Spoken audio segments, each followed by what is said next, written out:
Qadimda keksalarni rivoyat qilishlaricha, bir ayol dardini ichiga sig'dirolmabdi. Birovga ham aytolmabdi.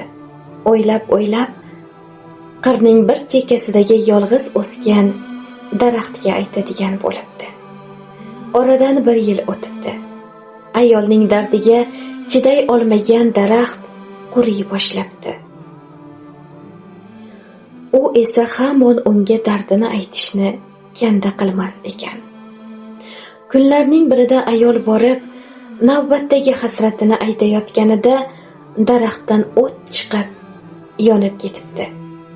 Ayolning dardini daraxt ham ko'tara olmabdi. Yetimlikning achchiq nonini yeb voyaga yetdim. Odamlarning gap so'zlaridan qochib, onajonim aytgan yigitga turmushga chiqdim. Ammo qaynonam juda ham qattiqqo'l, injiq ayol edi. U yerda sochim supurgi, qo'lim kosov bo'ldim.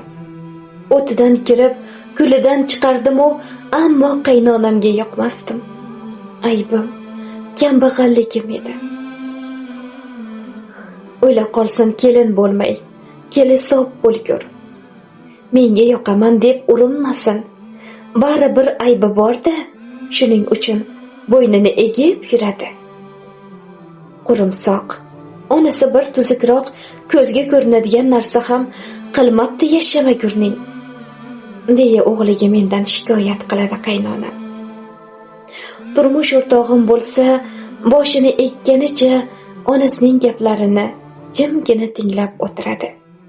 Go'yoki menga uylanganiga aybdorday. Mendan juda ko'p alam va sitamlar o'tdi. Ammo birovga churq etib og'iz ochmadim. Ovsinimga aytsam, u ilonday qo'ynimga kirib, sirlarimni bilib olgach, ertasi kuniyoq qaynonamga yetkazishni bilar edim.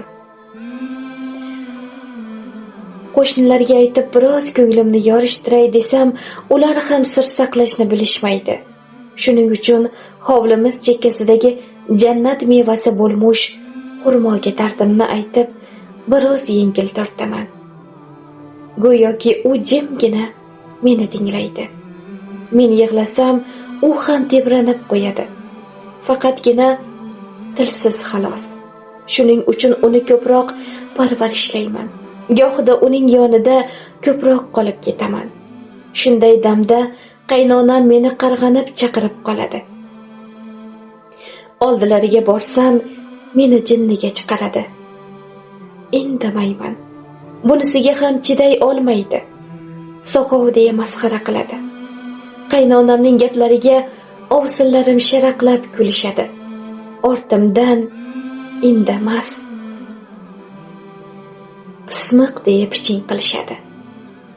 Aslida men hech kimga yomonlikni ravo ko'rmayman. Birovning dilini og'ritishni ham istamayman. Chunki onajonim nuqul tilini tiygan yetar murodga deya ta'kidlayverardi. Shu gaplari qulog'imga quyilib qolgan. Ovqatlanish mahali barchamiz bitta dasturxon atrofiga yig'ilishamiz. Qaynonam meni o'zlari bilan birga o'tirishimni istashmaydi. Shuning uchun to ovqatlanib bo'lgunlaricha ish buyuraveradi. Ataylabdan shunday qiladi. Men bunga ham ko'nikdim. Borib dardlarimni onamga aytay deyman u yana istihola qilaman. Onamning siqilganlari, g'am tashvish chekkanlari esimga tushaveradi. Orada farzandlarim tug'ildi. Ular bilan ko'proq ovora bo'ldim. Bir kuni endigina 7ga kirgan o'g'limga qaynonam ho'kizni haydab boqib kelishni buyuribdi.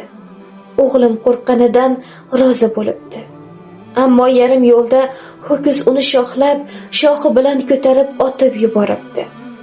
Ko'chadagi bolakaylar shovqin-suron solishib, bu shum xabarni menga yetkazishdi. Bolam deya oyoq yalang uning yoniga yugurdim. Bolam bechoraning boshidan qon sizib chiqardi. o'zi esa allaqachon jon taslim qilibdi. Yig'laganimcha o'g'limning o'ligini ko'tarib keldim. Shunda ham qaynonamga bir og'iz so'z ayta olmadim. Borib xurmo daraxtini quchib yig'ladim.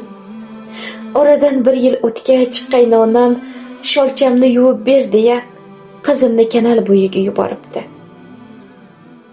Qizim bechora uni yuvaman, yaxshilab chayqayman deb kanal chetidan suvga shaloplab tushib ketibdi. Suzishni bilmagani uchun suvdan chiqa olmabdi.